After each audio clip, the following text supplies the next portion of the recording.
Ahora, en cuarto lugar, quiero leer citas de dos expositores de la Biblia. Uno de ellos, muy famoso, Martín Lutero. Fíjense cómo entendía Martín Lutero el significado de la expresión los hijos de Dios. Dice así: el verdadero significado de este pasaje, es decir, Génesis 6, 1 y 2, es que Moisés identifica a los hijos de Dios como aquellos que tenían la promesa de la bendita simiente. Fíjense que los hijos de Dios eran los del linaje que tenían la promesa de la bendita simiente.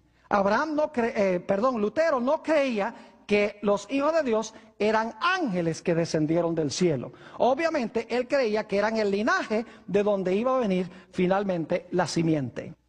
Otra comentarista dice esto en cuanto a la identidad de los hijos de Dios. Dice ella, Elena White, Seth tenía una estatura más noble que Caín o Abel. Seth es el que empieza el linaje de los justos en Génesis 5. Y se parecía más a Adán que cualquiera de sus otros hijos. Los descendientes de Seth se separaron de los descendientes impíos de Caín. ¿Ven la idea? Los de Seth se separan de la descendencia de Caín. Aquellos atesoraban el conocimiento de la voluntad de Dios. Los descendientes de Seth atesoraban el conocimiento de la voluntad de Dios, mientras que la raza impía de Caín no tenía ningún respeto para con Dios y sus santos mandamientos. Pero cuando los hombres comenzaron a multiplicarse sobre la tierra, los hijos de Seth vieron que las hijas de los descendientes de Caín eran muy hermosas. ¿Lo captaron? Dice, los hijos de Dios vieron que las hijas de los hombres eran hermosas, dice en Génesis 6. Pero esta comentarista dice, explicándolo, los hijos de Seth vieron que las hijas de los descendientes de Caín eran muy hermosas y se apartaron de Dios y así lo disgustaron, tomando esposas que escogieron entre la raza idólatra de Caín. ¿Cuál fue el gran pecado entonces que llevó a la maldad que se encontraba en el mundo? El gran pecado fue las relaciones entre los conversos, los fieles, los hijos de Dios y las descendientes del linaje impío de Caín. Es decir, fue la unión de los justos con los injustos que corrompió la tierra y finalmente llevó al diluvio. Volvamos otra vez a Génesis 6 y el versículo 2 para ver algo muy interesante aquí en Génesis 6 y el versículo 2. Dice allí que viendo, ahora fíjense, que viendo los hijos de Dios que las hijas de los hombres eran hermosas, tomaron para sí mujeres, escogiendo entre todas. Pregunto, ¿quién tomó la iniciativa? ¿Fueron las hijas de los hombres las que se metieron con los hijos de Dios o los hijos de Dios los que vieron y los que escogieron y los que entraron? La iniciativa fue tomada ¿por quiénes? Por los hijos de Dios. Es decir, los fieles empezaron a ver algo en las hijas de los hombres muy interesante. Es decir, que las hijas de los hombres apelaban a los ¿qué? Apelaban a los ojos de los hijos de Dios. Ahora yo me pregunto, ¿qué habrán visto los hijos de Dios en las hijas de los hombres? Yo quiero preguntarles, ¿ustedes creen que también había en el mundo hijas de Dios? ¿Creen que había hijas de Dios también? Sí, no solamente había hombres fieles del linaje de Seth, sino que ellos también tenían ¿qué? Esposas que eran hijas de Dios. Mi pregunta es esta, ¿por qué los hijos de Dios empezaron a mirar a las hijas de los hombres en vez de prestarle atención a las hijas de Dios? Algo tenían las hijas de los hombres que no tenían las hijas de Dios. Algo apelaba a los ojos de los hijos de Dios que tenían las hijas de los hombres que no tenían las hijas de Dios. ¿Están entendiendo lo que estoy diciendo? Había algo externo en las hijas de los hombres que no tenían las hijas de Dios. Y por lo tanto los hijos de Dios empezaron a ignorar a las hijas de Dios y empezaron a prestarle atención a las hijas de los hombres, porque vieron algo en las hijas de los hombres diferente que lo que habían visto en las hijas de Dios. Ahora la pregunta clave es, ¿qué vieron en las hijas de los hombres que no veían en las hijas de Dios? Ahora yo quiero decirles que más de 75 veces en el libro de Génesis se enfatiza la importancia de un nombre. En Génesis, cuando hay un nombre, el nombre es muy importante. Hay que buscarle el significado al nombre. Tenemos muchos ejemplos. Por ejemplo, la palabra Eva. El nombre Eva significa madre de los vivientes. El nombre Set significa el que ocupa el lugar de, porque él ocupó el lugar de Abel, quien fue asesinado por su hermano. El nombre Babel significa confusión, se subraya eso en Génesis. El nombre Peniel significa rostro de Dios. El nombre Betel significa casa de Dios. El nombre Abraham, luego es cambiado a Abram.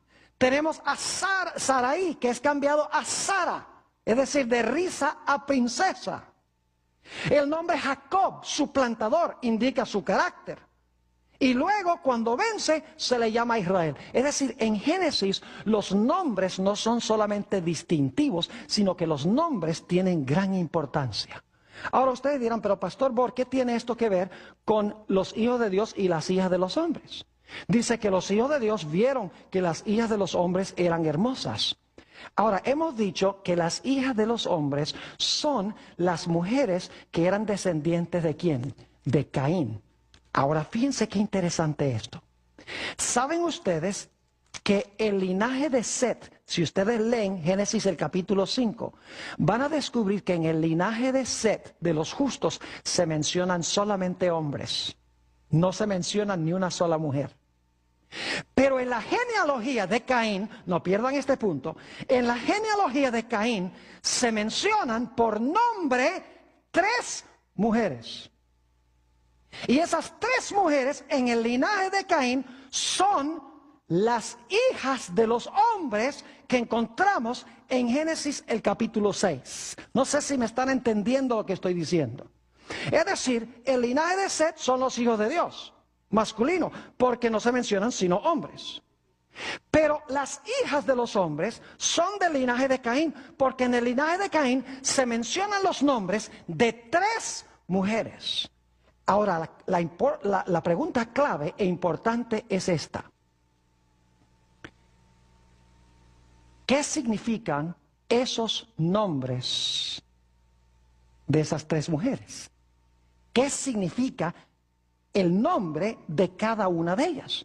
Porque si sabemos lo que significa el nombre de ellas, podemos determinar qué es lo que tenían que atrajo la atención de los hijos de Dios. La primera mujer en el linaje de Caín que se menciona es Ada. Noten Génesis 4 y el versículo 19. Génesis 4, 19. Dice, y Lamec tomó para sí 2 mujeres. El nombre de la una fue Ada y el nombre de la otra fue Sila. Vamos a hablar primero de Ada. ¿Qué significa el nombre Ada? Recuerden que estamos tratando de determinar qué fue lo que los hijos de Dios vieron en las hijas de los hombres que no vieron en las hijas de Dios. Porque habían hijas de Dios también. Pero los hijos de Dios no miraron a las hijas de Dios, sino que dijeron, no, las hijas de los hombres, esas son muy hermosas. Y se fijaron fue en las que pertenecían al linaje impío de Caín. ¿Qué vieron en las hijas de los hombres que no vieron en las hijas de Dios? El nombre Ada significa ornamento o significa ataviarse con joyas. ¡Qué interesante! Significa ataviarse con oro, plata y piedras preciosas. Significa ataviarse con joyas. Permítame darles algunos versículos de la Biblia que usan esta palabra tan importante, Adá, porque es un nombre propio, pero también quiere decir joyas o quiere decir ataviarse con joyas. Noten Éxodo 33 y el versículo 4 al 6. Éxodo 33 y el versículo 4 al 6. Aquí encontramos el episodio del becerro de oro. Recuerdan que Israel le pidió a Aarón que hiciera un becerro de oro. Y tuvieron música, bailaron, adoraron al becerro de oro, etc.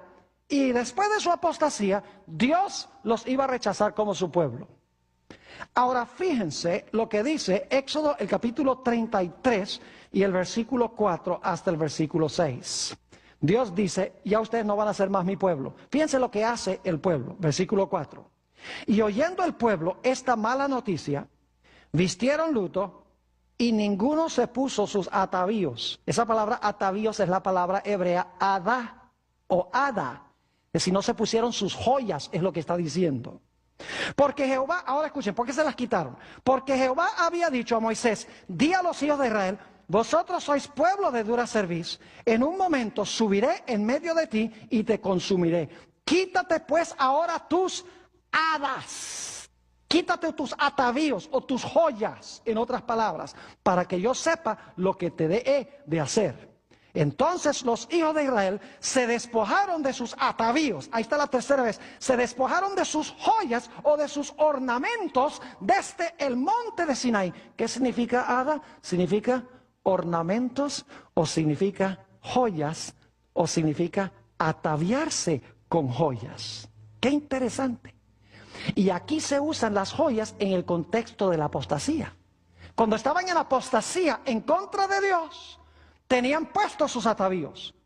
Después de su apostasía, Dios le dice como señal de humildad, quítense, ¿qué cosa? Quítense sus atavíos. Ahora, hay otros textos en el Antiguo Testamento que usan esta misma palabra hada, que significa ornamentos o que significa joyas o atavíos. Noten Jeremías 4 y el versículo 30. Jeremías el capítulo 4 y el versículo 30. Dice aquí, y tú, destruida, ¿qué harás? Aunque te vistas de grana, aunque te adornes con atavíos, ahí está la palabra, con atavíos ¿de qué? De oro. Aunque pintes con antimonio tus ojos, hoy le decimos cosméticos a esto.